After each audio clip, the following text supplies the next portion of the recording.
Buenos días, hermanos. Vamos a comenzar nuestra clase de escuela dominical de hoy.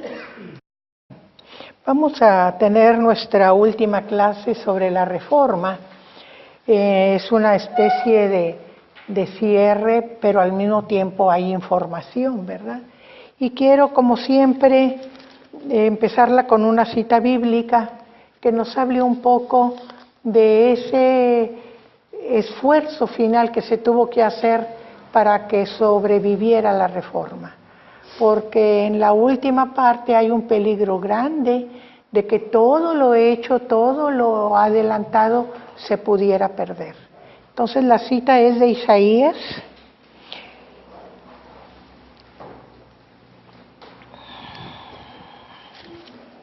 Isaías 44, en el versículo 2 que dice: Así dice Jehová, hacedor tuyo, y el que te formó desde el vientre, el cual te ayudará. No temas, siervo mío, Jacob, y tú, Jesurún, a quien yo escogí. Porque yo derramaré agua sobre el secadal y río sobre la tierra árida. Mi espíritu derramaré sobre tu generación y mi bendición sobre tus renuevos. Gracias, hermanos. Y de esta manera nosotros vemos cómo Dios hizo la obra, sostuvo a sus siervos, los dio la confianza de que eran sus hijos, y ahí donde parecía que podía morir, que podía secarse, ahí envió el agua de vida para hacer que no se perdiera, que el fruto y que las generaciones futuras pudieran seguirlo, aprovecharlo y también seguir dando ese fruto que Dios esperaba de la acción que hizo con la Reforma sobre su pueblo. Muy bien.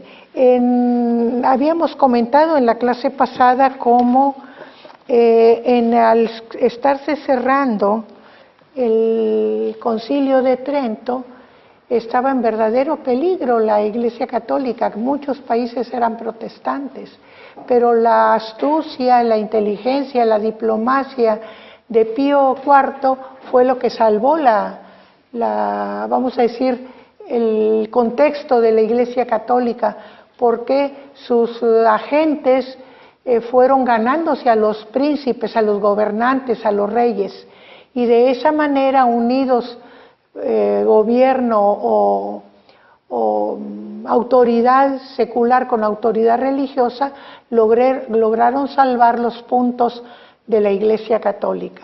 Aparte de eso, recordemos que también hablamos de la obra paciente y tenaz que estaban haciendo los jesuitas, educando para una nueva generación que fuera totalmente antirreformista, que tuviera en su mente la idea de aplastar la Reforma a como diera lugar, ¿verdad?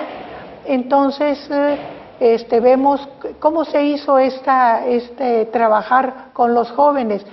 Dijimos que muy buenos maestros, la educación era gratuita, ellos mismos elaboraban los libros, la evangelización se tomó como modelo la evangelización protestante y se aplicó a la Iglesia Católica, ¿verdad? Para los alumnos. Entonces aprovecharon, como luego dicen, las armas del enemigo para ellos salir adelante, y realmente lo hicieron, ¿verdad? Para cuando termine el Concilio de Trento, entonces se había asentado la Iglesia Católica, había pasado su peligro, había renovado toda su estructura, ¿verdad? Había asentado que la Iglesia medieval seguía tal cual, con todos sus preceptos, aún algunos mucho más radicales. Hablamos de que se dijo que la Vulgata Latina era la única que expresaba la palabra de Dios, ninguna otra tipo de Biblia se aceptaba, ninguna otra traducción o versión, ¿verdad?, se aceptaba, y pensemos que había más de 400 circulando en ese momento, ¿verdad?, en todas las lenguas y en todos los dialectos e idiomas. Entonces eso era algo contrario a lo de la Iglesia medieval, que había esa libertad, ¿verdad? Pero la Iglesia Católica en ese momento estableció que la Vulgata Latina era la única que era verdaderamente la palabra de Dios revelada, y todas las demás se prohibían, ¿verdad?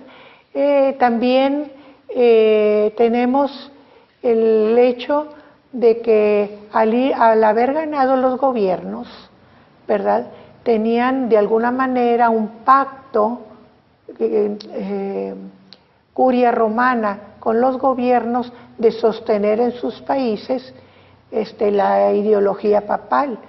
Uno de los poderes grandes del concilio es lo que se llama el curialismo, que es el que defiende todos los privilegios que tiene el Papa, ¿verdad? Entonces recordemos que España se había negado a aceptar la intromisión papal.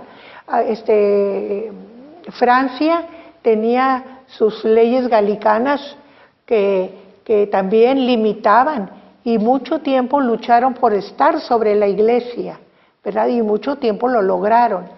En Escocia, pues aunque la reina regente en un momento era muy católica porque era de la familia de los Guisa, no hemos hablado mucho de la familia de los Guisa, pero los Guisa eran los fuertes en ese momento en Francia.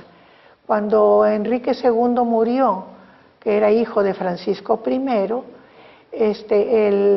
sus principales consejeros eran el conde de Guisa y el cardenal de Lorena, que era hermano Guisa también.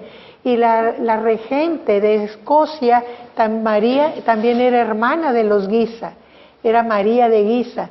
Los Guisa tenían pretensiones de hacer de Escocia una nación satélite de Francia, y ellos ser los que gobernaran Escocia, y Francia también, tenían esa ambición. Entonces por eso los Guisa fueron elementos tan poderosos contra la Reforma, porque eran católicos fanáticos. Entonces ellos trataban de que Francia persiguiera a morir. Esa influencia de ellos hizo que Enrique II persiguiera a los reformados. Fue cuando empezaron las guerras de religión, ¿verdad?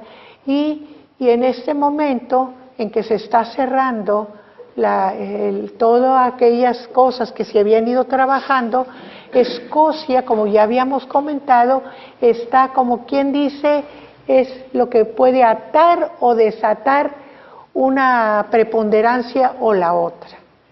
O puede la Reforma ser la que domine, o puede ser la Iglesia Católica la que domine y aplaste la Reforma. ¿Por qué? Porque si Escocia se volvía totalmente o católica políticamente hablando, entonces su reina podía conquistar o dominar en Inglaterra, y caía el protestantismo en Inglaterra. También estaba Felipe II, que si triunfaba ese auge, entonces Enrique II se imponía sobre los Países Bajos, que no había podido con los Países Bajos, casi se los había acabado, los tenía en ruinas, pero seguían luchando, no se dejaban vencer. Entonces tenemos dos países muy importantes, Inglaterra, Escocia, tenemos a Francia procatólica, tenemos a España procatólica, y si caían esos dos países, caía Alemania, porque también los príncipes habían hecho pacto en el Concilio de Trento para apoyar a Roma. Entonces estaba en un grave peligro la Reforma, ¿verdad? Esta es vamos a decir, la esencia en ese momento, en 1563, cuando termina el Concilio de Trento. Ahora, ¿por qué Francia se sentía tan amenazada? Las guerras de religión en Francia duraron 30 años, y de ser una disputa religiosa que el rey podía controlar y determinar y decir, ¿verdad? Por ejemplo, al principio se decía, es demasiado el pueblo protestante, hay que vivir en paz unos con otros. Si en ese momento el rey se hubiera decidido por la conformidad y dejar libertad de credo, no hubiera habido guerras de religión. Pero no se hizo, se empezó a atacar a los protestantes de manera, vamos a decir, fuera de la justicia. Por ejemplo, en los lugares de reunión los encerraban, los quemaban adentro y cosas por el estilo. Eso es lo que origina las guerras de religión. 30 años de guerra, ¿verdad? Y al final se hace la que está de regente en este tiempo, es Catalina de Médicis, y él les había dicho que al principio era muy tolerante, pero con las cuestiones políticas se fue volviendo cada vez más recalcitrante.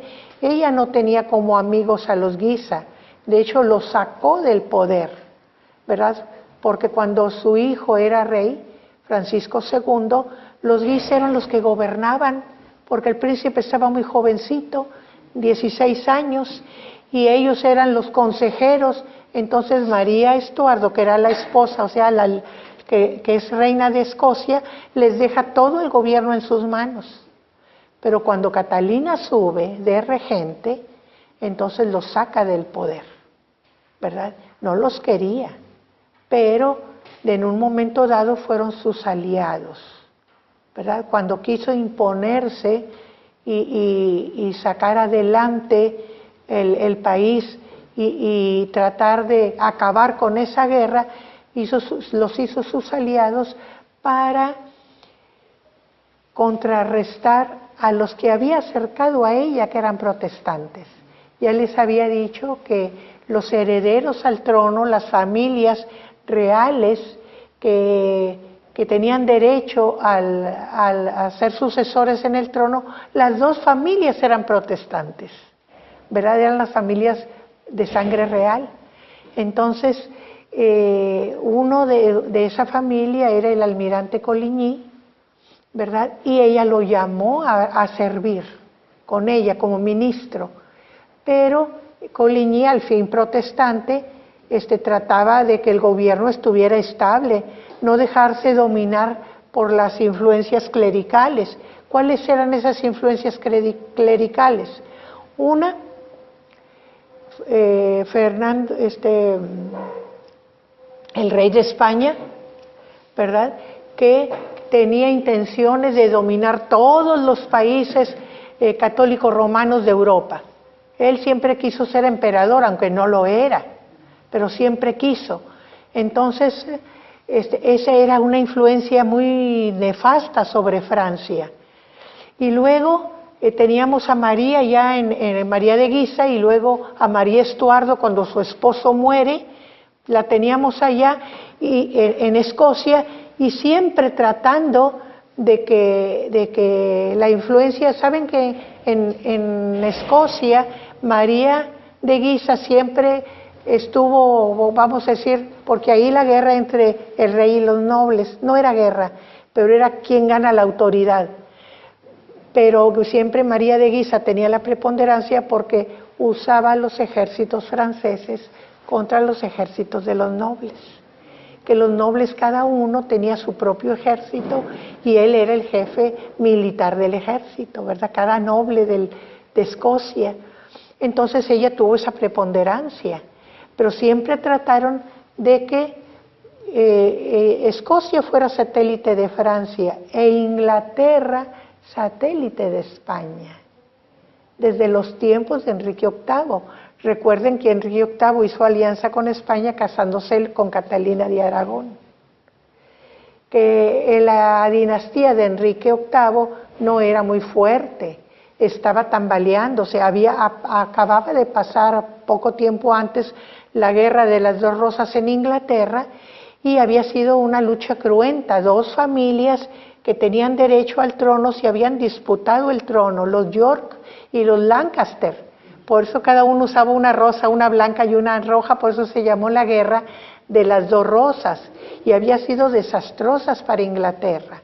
Entonces, cuando sube la dinastía Tudor, pues está tambaleante. El papá de él había sido prácticamente el primero y él el segundo. Y tener una dinastía con una secuencia que podría ser disputada,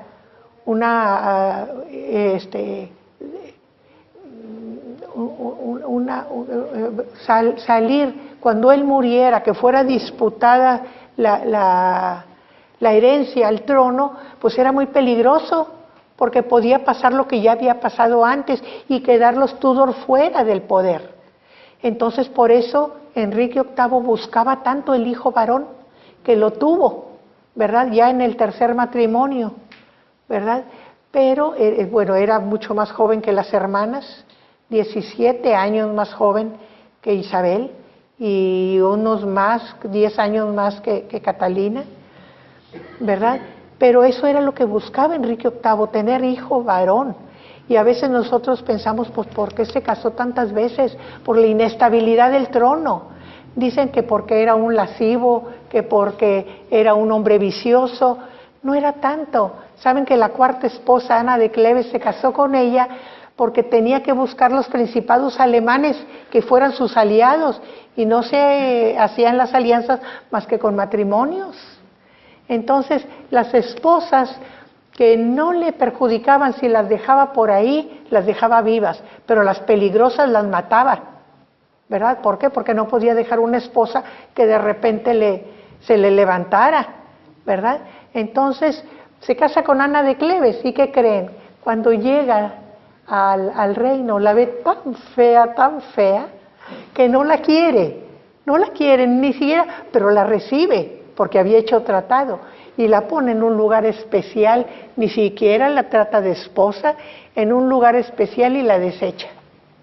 Y se sigue casando, ¿verdad? Con la cuarta fue con la que tuvo el hijo varón, pero se casa 6 veces buscando otro hijo varón, que pudiera haber una cierta seguridad, pues nunca lo hubo, más que Eduardo VII y las 2 hijas, María de Tudor y Isabel, ¿verdad? Son las únicas. Una hija de Catalina, la primera, católica, porque Catalina era católica, y Isabel, hija de Ana Bolena, protestante, porque la mamá era protestante, ¿verdad?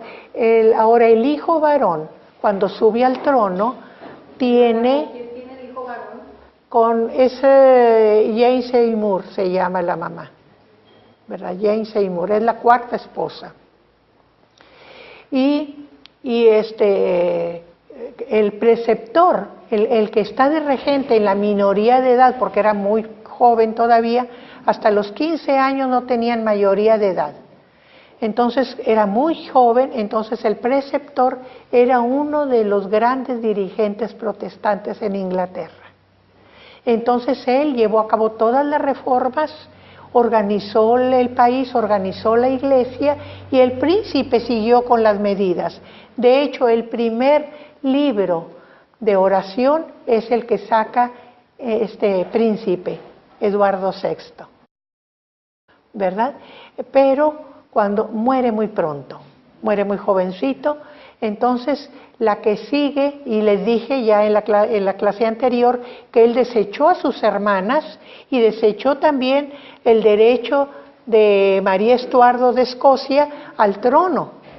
Entonces puso a una hermana de Enrique VIII como sucesora, pero el pueblo no la quiso, porque no era directa.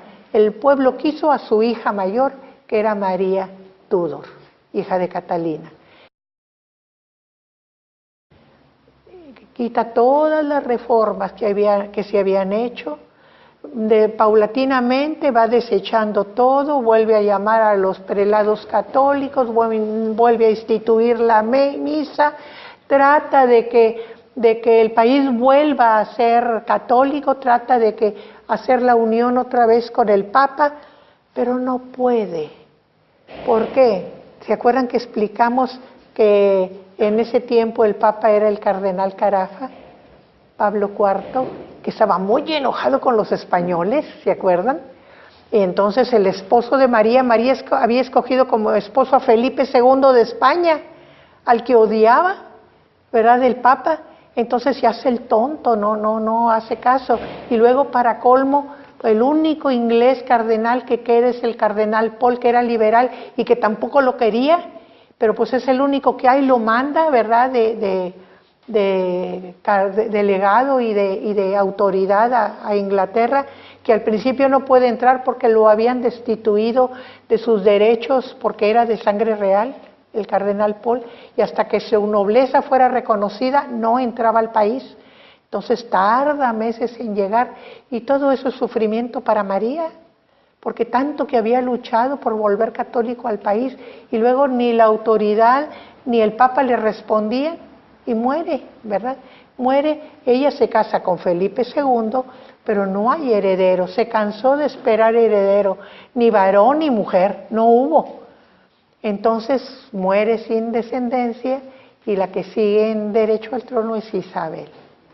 Ahora recordemos, cuando Enrique VIII se casa con Ana Bolena, que es la madre de Isabel, faltaban 11 días, faltaba tiempo, creo que son 11 semanas, o 11 días para que se dictaminara el divorcio, ¿verdad? Entonces, desde el punto de vista legal, mucha gente, aunque la boda la había decidido el rey, boda, no era una favorita, era una esposa, la había decidido el rey, siempre consideraron a Isabel ilegítima a causa de eso.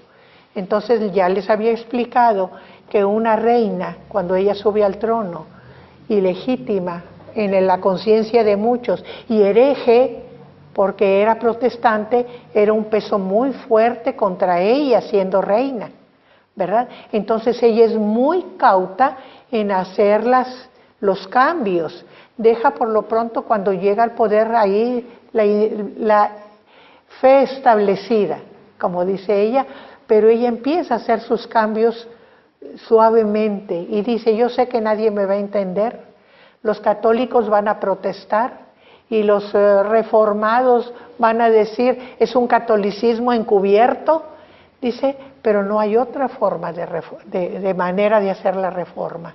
Y despacito, despacito la va haciendo hasta que se declara protestante. Tiene un ministro muy bueno que se apellida Cecil, y ese la apoya y la ayuda a sacar sus reformas adelante. Ahora el Parlamento está muy ocupado con el gobierno y con las guerras y con los problemas políticos, y ella se pone a trabajar una disciplina. Ahí es el origen de nuestras disciplinas. Ella se pone a trabajarlo, tiene que usar al Parlamento para ser aprobada, pero no espera que el Parlamento esté desocupado. Ella lo trabaja. Por eso, como dijimos en la clase pasada, se dice que la Iglesia de Inglaterra es lo que la reina Isabel hizo por la Iglesia, ¿verdad? Entonces ella establece las bases y entonces se fortalece. Para ese momento ya María Estuardo ya tuvo toda su problemática en Escocia, se casó con un primo, no le pareció, no era lo que ella esperaba, tuvo un hijo, el esposo comete un asesinato, el príncipe Darnley mata al secretario de la reina porque tiene celos de él. Entonces María se escapa de él, ¿verdad? Le tiene miedo. Nace su hijo en otro lugar, en otro castillo, y a los 6 días ella tiene muchos problemas políticos porque aparte se alía de alguna manera política y luego se casa con el que se supone y se prueba que es el asesino del esposo. Entonces ella está tan emproblemada. Siempre el estudio de la vida de María Estuardo es toda una novela, y Inglaterra siempre ve a esta vida como una vida corrompida completamente en todos los sentidos, ¿verdad? Porque con el que se casa es el asesino del esposo, ¿verdad? Es un hombre malo, y ella se ve tan emproblemada, le digo, cada paso que da era un paso equivocado, como reina. Entonces ella abdica del trono, le deja a un príncipe que es pariente de ella también la regencia, porque su hijo tiene 6 días de nacido. Está hablando de María Estuardo, ¿verdad? De María Estuardo, sí. Ella había tenido 6 días de nacida cuando fue proclamada reina, pues su hijo tenía 6 días de nacido cuando ella abdica, ¿verdad? Entonces, desde el momento en que ella abdica, su hijo es rey en espera de ser coronado, ¿verdad? Y el niño es coronado cuando tiene 1 año y 1 mes. Es el niño rey. Ahí sí se le coronó, aunque tenía que tener un regente, pero se le coronó. Y ella huye, trata de buscar, muy astuta, trata de buscar la protección de Isabel. Isabel en Inglaterra, Isabel nunca la quiso declarar como la posible sucesora al trono, porque lo era, por ser nieta de Margarita, o sea, sobrina nieta de Enrique VIII, ¿verdad? Entonces tenía derecho al trono, pero nunca quiso declararla oficialmente porque era un peligro para Isabel. Si la declaraba oficialmente sucesora al trono, su vida peligraba, porque si la mataban a ella, inmediatamente subía María al trono de Inglaterra, ¿verdad? Entonces no, se guardó de oficialmente declararle heredera al trono. Entonces huye, busca la protección de Inglaterra, María, pero buscando aliarse con los católicos, el alto clero y la nobleza estaban de parte de que María fuera la reina, porque era católica. Hermana, entonces el hijo se queda rey de... Se queda el rey de Escocia. De Escocia. Sí, el rey de Escocia, es Jacobo VII de Escocia, ¿verdad? Pero cuando María va a Inglaterra, Isabel le dice, momento, yo no te puedo aceptar hasta no saber que no eres culpable de todos los asesinatos que ha habido en tu país, ¿verdad? Empezando por tu esposo, y luego el de Bothwell, y todos lo que ha pasado. Entonces la deja ahí pendiente, no la acepta como refugiada, vamos a decir, sino como una persona que está solicitando asilo. Manda pedir informes y el regente le dice, yo no puedo acusar a la reina o a la ex reina, pero aquí está su correspondencia, y le manda la caja de la correspondencia privada de María, en donde están todas las cartas que había escrito y lo que había dicho, ¿verdad? Y lo que había recibido. Entonces esa es la prueba, ¿verdad? Pero miren, Isabel fue una mujer muy cauta, muy prudente, muy tolerante, que era algo raro en esa época, ¿verdad? La tolerancia, si nosotros la buscamos, solo la vamos a encontrar en mujeres. Fue tolerante Margarita de Angulema, hermana de Francisco I, y por eso Francisco I no persiguió a los protestantes. Fue igual en su principio Catalina de Médicis, fue tolerante Isabel de Inglaterra. ¿Por qué? Porque a ella le interesaba tener un pueblo unido, y ella trataba de ganarse al pueblo católico, que no la quería muy bien de reina, y al pueblo protestante, que no le gustaba su forma de tratar las nuevas ideas. Pero ella quería unirlos. ¿Qué hizo? Dejó libertad de expresión, dejó libertad de pensamiento, pero no libertad de culto. El culto tenía que ser único y unido. Todos tenían que asistir al culto. Todos, todo el pueblo. Y el que no asistía, ya lo dijimos en la clase pasada, tenía que pagar 6 peniques, no para la reina, para los pobres. Y si era muy recalcitrante de no acercarse a la iglesia, cualquiera que fuera su creencia, entonces ya se hacía acreedor a otro tipo de pena. Entonces podía haber un poco de peligro de que lo encarcelaran, ¿no? ¿Verdad? Pero ella fue muy tolerante, ¿verdad? Entonces, en la cuestión de gobierno se fue fortaleciendo, fue uniendo, rompió relaciones con Roma. El Papa esperaba, cuando Isabel subió al trono, que le mandara aviso de que ahora era la reina, como buscando que una autoridad la reconociera, pero no le avisó nada al Papa, no le mandó aviso, y sí le mandó a su ministro: oye, vente, no tienes nada que hacer allá, porque siempre había un delegado, ¿verdad?, a la corte papal. Entonces, y María lo había vuelto a establecer, pero le dijo: vente, no tienes nada que hacer allá. Y entonces ella dijo: podemos tener relaciones diplomáticas tranquilas con Francia, a pesar de que Francia había estado en contra de ella muchas veces, y con Escocia, que también había una resistencia a acercarse a Inglaterra por la historia de los dos países, de guerra entre los dos países, ¿verdad? Entonces, así están las cosas cuando, fíjense, María de Médicis, María Estuardo, Isabel I, Isabel Tudor, ¿verdad? A Catalina le está estorbando Coligny, ¿se acuerdan que le dije que era de sangre real? Y que le llamó como primer ministro, porque el hijo que estaba reinando de Catalina, que es Alfonso IX, tiene mucho coraje contra Felipe II de España, y la manera de perjudicar y estar contra Felipe es ayudando a los Países Bajos, que están luchando contra Felipe. Y Coligny lo anima porque pues son protestantes, están luchando por su creencia y por su independencia. Entonces lo anima y entonces Catalina dice: es un peligro grande. Recordemos que Catalina era muy práctica, pero tenía una mente estrecha. Es muy peligroso porque si pierdo, aunque sea muy débil, la alianza con España, me quedo sola y es muy peligroso. Entonces trata, aunque había acercado a Coligny al gobierno y era un elemento muy valioso, siente que necesita eliminarlo.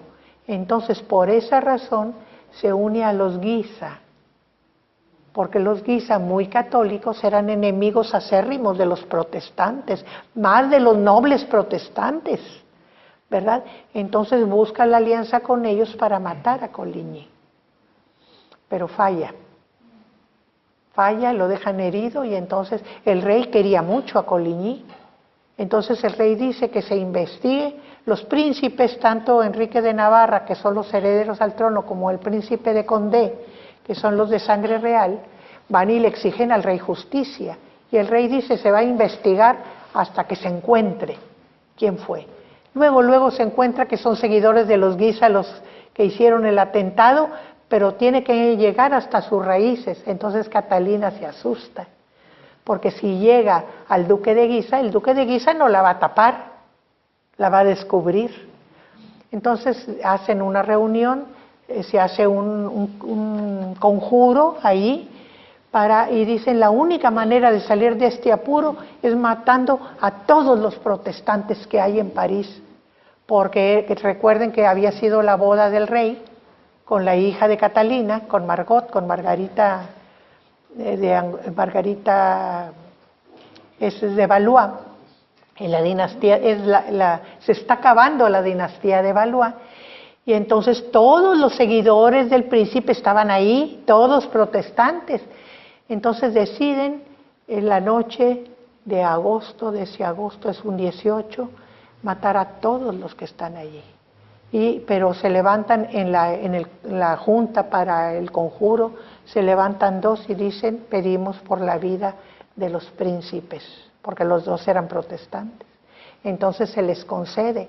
Entonces mandan llamar a los príncipes a la cámara del rey, y la iglesia que está enfrente del Louvre suena, y es la señal para que empiece la matanza.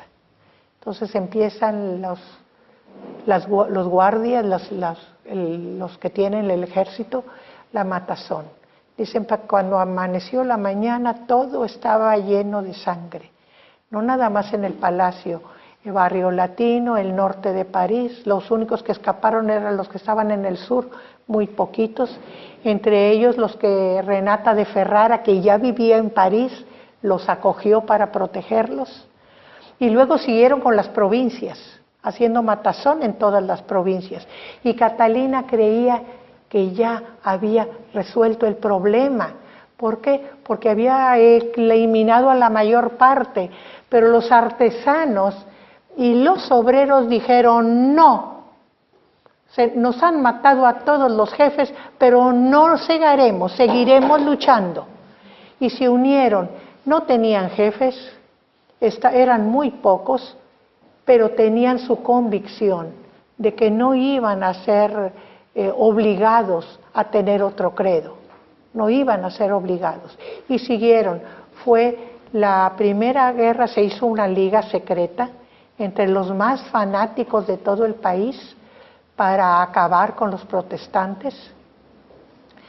Pero ellos, aunque no tenían líderes y tenían pocas armas y eran pocos, tenían una red y se mantenían unidos. Entonces siguieron todavía 2 guerras, la primera de la liga, la sexta de las guerras de religión, y todavía hubo una 7ª, hasta el momento en que matan al rey.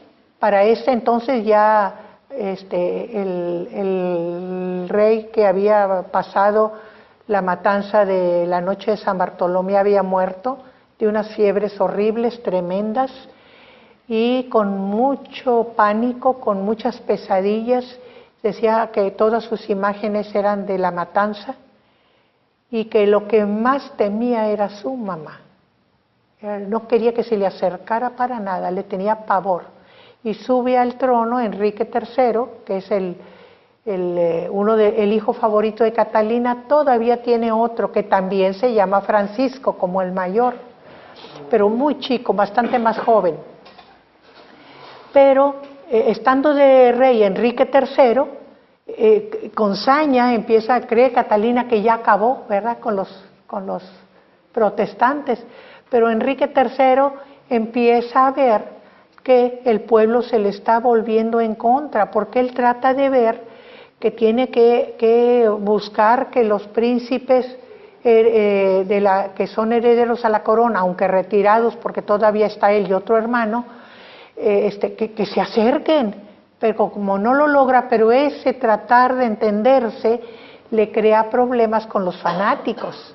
Entonces el pueblo no lo quiere ya, la liga lo está desconociendo, tratan de dejarlo aparte. Llega un momento en que la liga tiene tal poder, y le había prohibido el rey al duque de Guisa, no aquel duque de Guisa del papá, sino al hijo de él, porque ya había sido muerto el anterior duque de Guisa, le prohíbe entrar a París porque es un peligro. Pues como quiere, el pueblo le pide que entre, porque el rey Enrique III, como se sentía muy amenazado, dice, si hay cualquier problema, voy a traer a mis suizos. Los suizos era su ejército privado, lo tenía acantonado en los alrededores de París, lo voy a hacer entrar, y lo llama a París. Entonces el pueblo se asusta, manda llamar a Guisa, que no tenía permiso de entrar, entra Guisa, lo aclaman, y entonces se proclama él, nadie lo proclama, el duque de Guisa se proclama el general en jefe de los ejércitos de Francia. Entonces, ¿qué tenemos en el rey? Un rey prisionero prácticamente, ¿verdad? Y aunque se trata de defender y trata de hacer que todavía su autoridad prevalezca, el pueblo está en contra y un fanático lo mata. Pero para cuando matan a Enrique III, esta guerra se llamó de los 3 Enriques, porque estaba Enrique III, Enrique de Navarra, que era el rey de Navarra, y Enrique de Guisa, que también se llamaba Enrique. Entonces la guerra de los 3 Enriques. Unos pocos años antes había muerto Francisco, el que podía subir después de Enrique al trono. Había muerto antes, entonces ya no quedaba heredero al trono. Cuando Enrique III ve que va a quedarse el trono sin sucesor reconocido, manda llamar a Enrique de Navarra, es príncipe de Borbón, por eso es heredero al trono, y rey de Navarra por la mamá, ¿verdad? Lo manda llamar y le dice que se convierta al catolicismo y que venga a la corte, y Enrique le dice, no voy. A las dos cosas le dice no, ni me convierto al catolicismo otra vez, porque había sido forzado en la noche de San Bartolomé, ni voy a París, ni voy a la corte. Entonces, él se sentía el guardián de la dinastía. Enrique III era el último de la dinastía de Valois. Entonces, las ramas colaterales eran las que iban a entrar al poder, y el que tenía la preponderancia era Enrique de Navarra, príncipe de Borbón. Entonces, él, aunque no viene, lo declara oficialmente heredero al trono. Matan a Enrique III, como les decía, un fanático, entonces automáticamente el rey de Francia es Enrique de Navarra, príncipe de Borbón y protestante. Pero el Parlamento, el Consejo había dicho que no podía ser rey alguien que no fuera católico. Entonces es cuando Enrique, por conveniencia política, se convierte al catolicismo para asumir el trono. Recordemos que está casado con una hija de Catalina, con Margarita de Valois.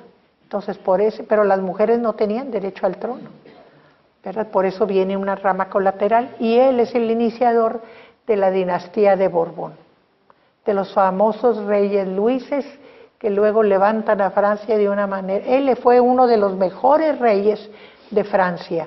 Se acaban las guerras de religión, se establece un armisticio, todo mundo tiene derecho a creer lo que su conciencia le dicte, hay libertad de conciencia y hay libertad de culto.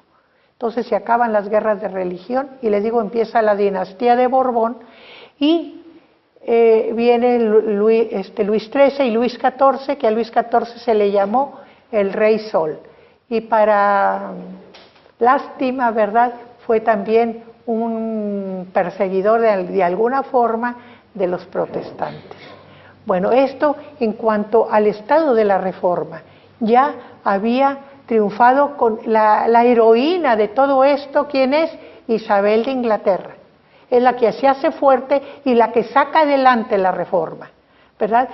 Ahora, como una cosa irónica de la vida, aquella reina que había querido usurpar el trono de Inglaterra y que no lo logra, que es María Estuardo, su hijo automáticamente, por derecho, entra cuando muere Isabel a ser rey de Inglaterra.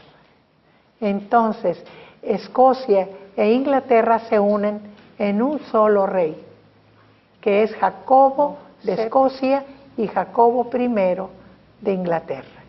Entonces, el hijo de María es el rey de Inglaterra después de Isabel. Hermana, María Estuardo, ¿qué parentesco tiene con Enrique? Es sobrina nieta. Margarita, la abuela de María Estuardo, es hermana mayor de Enrique VIII. Es la hermana mayor. Por eso tiene derecho al trono, porque es de la misma descendencia, aunque colateral, ¿verdad? Entonces ahí vemos cómo se salva de alguna manera toda la Reforma con Isabel, ¿verdad? Ahora, voy a seguir con algo que es muy importante y que poco se ha hablado, se ha reconocido. Nosotros hemos hablado aquí de mujeres importantes, ¿verdad?, para la Reforma. Algunas indirectamente como Ana Bolena, algunas muy importantes como Isabel, unas contrarias terribles contra la Reforma, pero hubo todo un ejército de mujeres que lucharon por la Reforma. Ahora en la reunión de pastores por los 500 años en la reunión nacional, la convención de pastores, me pidieron un trabajo sobre las mujeres en la Reforma. Y cuando el obispo me lo pidió, dije yo, va a ser un trabajo muy cortito, ¿verdad? Son nombres muy famosos, pocos. ¿Y saben cuántos encontré? Nada más bien documentados, 41 de mujeres, pero realmente metidas en el trabajo de la reforma, no tratando de ser reformadoras, aunque algunas lo fueron, y aún teólogas. Pero ellas trataban, unas buscaban su salvación, otras apoyar, otras defender los principios de la reforma, pero 41 hombres. Y hubo algunos que realmente me llamaron la atención. Voy a hablarles ya hablamos un poquito de las esposas, ¿verdad?, de los reformadores, pero hay algunos que llaman la atención. Ana, déjenme decirles, hay una inglesa que me llamó mucho la atención porque esta mujer es reformada y desea escribir y predicar lo que cree, pero está casada con un católico. Entonces este católico no le prohíbe escribir y predicar. Entonces ella dice, no, yo necesito mi libertad, y entonces se divorcia. Y se divorcia, fíjense la valentía en esa época. Estamos hablando de 1560 y tanto, ¿no? Todavía es Enrique VIII, todavía antes, como el 40 o el 50, el 30 sale Enrique VIII. Entonces muy temprano, y entonces ella dice, no, a mí me están persiguiendo por mis ideas, porque me divorcié para no reconocer la autoridad de mi marido, no porque la acusan de hereje, ¿verdad? Dice, la razón de perseguirme es porque no acato la autoridad de él. Y entonces hace todo un escrito defendiendo su posición, usa la misma ley inglesa en su favor, ¿verdad? Es el tiempo de Enrique VIII, no le vale, pero sin embargo queda como una mujer, primero valiente, que no es como pensamos que son las mujeres de su época, que está ilustrada, que conoce, que se da el tú por tú en cuanto a ideas con los genios de la época, que conoce la ley suficiente a profundidad para defenderse con la ley. Y cuando la llevan a la hoguera y que le dicen que se retracte, ella dice, no he llegado hasta aquí para negar a mi Señor y mi Maestro. ¿Y saben por qué dice eso, no he llegado hasta aquí? Porque la llevan en una silla, porque ya le habían dislocado todos sus miembros con el tormento. Y ahí le dicen, bueno, retráctate para que no mueras en la hoguera. Y dice, no. Antes de 1530. Se llama Ana, se me viene Reinhardt, pero Reinhardt no es, no, Ana, ahorita les digo, la mente me ha estado haciendo traiciones. A propósito de la clase pasada me traicionó cada rato, ¿verdad? Pero la clase pasada estuve hablando mucho de Zwinglio, y creo que cuando hablé de Zwinglio, hablé de Ginebra. Y Zwinglio, su lugar de trabajo fue sí, en Suiza. Ginebra es en Suiza, pero fue con Z también. Zúrich fue su centro de trabajo. Entonces, discúlpenme, pero son de esas traiciones, pero Zúrich fue el lugar de trabajo de Zwinglio, ¿verdad? Y Ginebra fue el lugar de trabajo de Calvino. ¿Ginebra? ¿De Calvino? De Calvino, Ginebra. Ginebra, sí. Recordemos que Calvino es de habla francesa y Zwinglio es de habla alemana, ¿verdad? Entonces, es distintos lugares de trabajo. Se llama Vibrandis Rosenblatt. ¿Cómo? Vibrandis Rosenblatt. Sí. No. Anne Askew se llama. Anne es inglesa, Askew. Es hija de un personaje importante, no de la nobleza, pero sí un personaje importante, pero ella es bastante valiente. Hay otra que es belga, que es priora, es abadesa de un convento, y se convierte, y entonces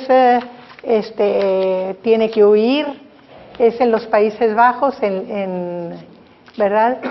Y entonces Dantier se apellida ella, pero tiene que huir porque pues la persiguen, ¿verdad? Ya está establecida ahí la Inquisición con el dominio español en los Países Bajos. Y llega a Suiza, huye a Suiza, se casa en Suiza, se llama Amalie Dantier, y entonces empieza a predicar y a hablar, y como ella se casó siendo exmonja y abadesa, con todas las chicas que conoce que habían sido monjas, las insta a casarse, que no se queden, que no tengan esos prejuicios de porque fui monja, que hagan su vida, que se casen, y defiende mucho el matrimonio de los que fueron sacerdotes, ¿verdad? Entonces habla mucho en favor del sacerdocio de los ministros. Se casa con un predicador. Pero ¿qué creen que pasa? Cuando empieza a predicar ahí, está Farel y está Calvino, y entonces ¿no les parece que empiece a predicar públicamente? Y entonces ella dice, ¿y la libertad de los creyentes qué? ¿Verdad? ¿Acaso yo no soy un creyente más? Y entonces empieza a defender la libertad de las mujeres para hablar, para predicar y para formar a otros también, ¿verdad? Entonces ese es otro de los ejemplos. Así les podía hablar de todos los casos que tenemos, ¿verdad? Muchísimos. Hay dos grupos muy importantes. El grupo de mujeres italianas.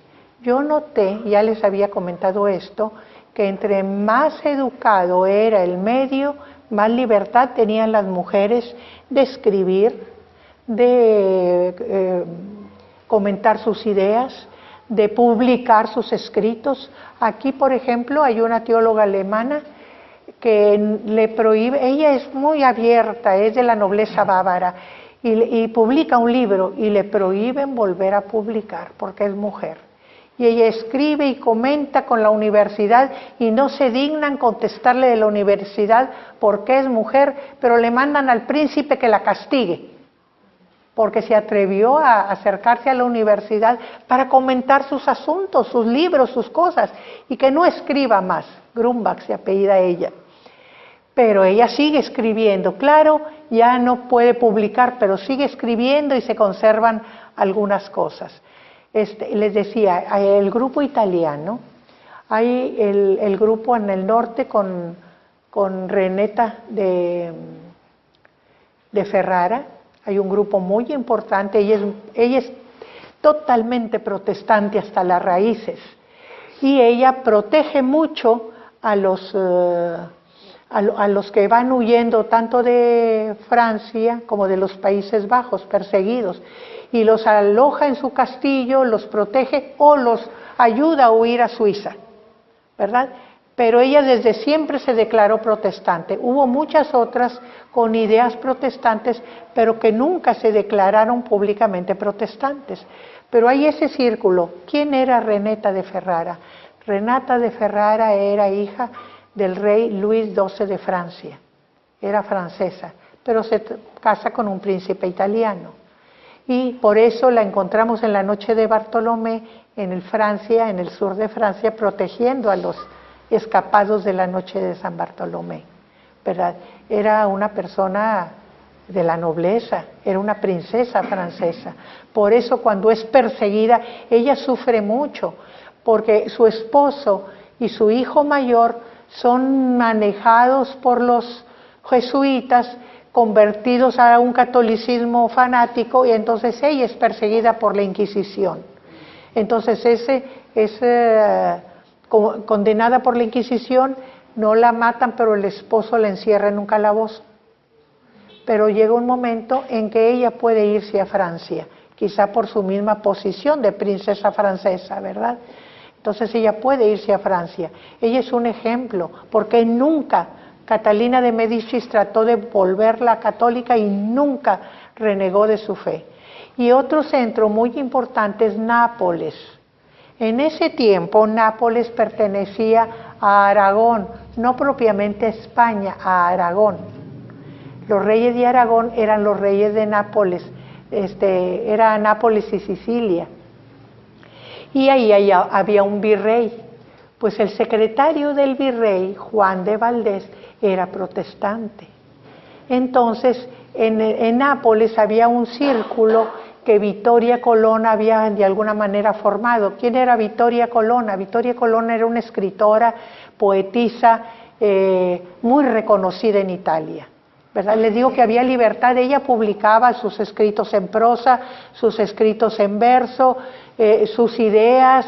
Ella era del grupo que pensaba que era urgente la reforma en Italia porque estaba muy corrompida desde la sociedad y la iglesia, pero nunca se declaró protestante, pero leía a todos los protestantes y seguía todas sus ideas como buenas para la purificación de Italia. Y ese grupo, había muchísimas mujeres importantes ahí. Una de ellas, Isabela Bresnaga, era noble español, era de ese grupo, tiene que huir a Suiza porque también es perseguida, ¿verdad?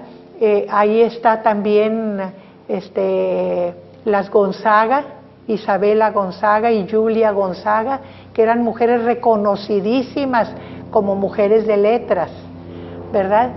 Y en ese núcleo mucha gente se formó. Había una que era la princesa de Cibó, que Isabela de Cibó, que era sobrina nieta del Papa, porque el papá del esposo era, bueno, el papá de ella era hijo ilegítimo del Papa, ¿verdad? Entonces se formó en la corte papal y era de las ideas reformadas, así que por eso decía Carafa cuando empieza a ver, dice que esas ideas se han permeado hasta la curia, ¿verdad? Porque hasta los altos niveles de clero, de sociedad, habían llegado las ideas protestantes. Pero Pablo IV,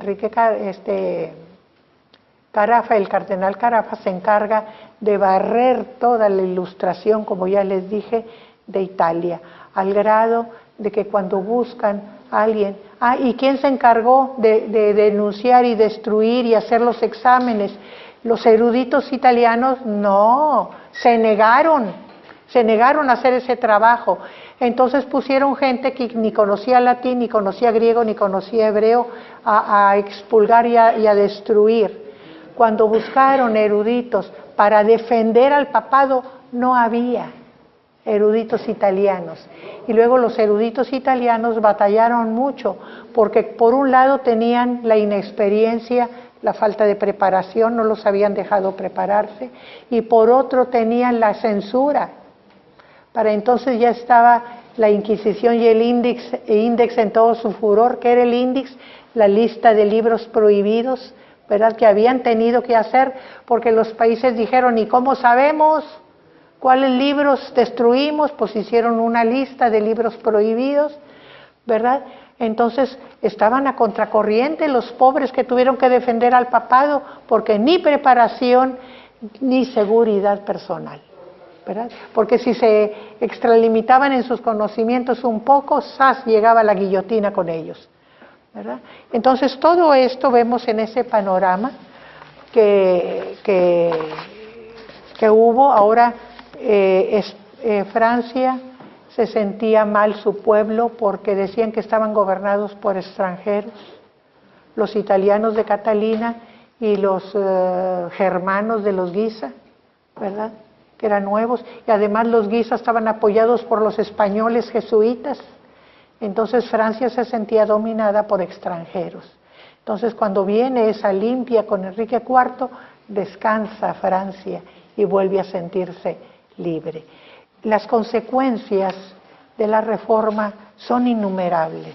Las tenemos no solamente en la religión, las tenemos en las ideas, sociales, en la economía, porque los países se vuelven ricos porque no tienen vicios, porque son ahorradores, porque no malgastan en lujos, ¿verdad? Entonces tenemos una diferencia, por ejemplo, en las potencias de Europa, como todas son de primer mundo, ¿verdad? Como Portugal, España e Italia se quedaron pobres.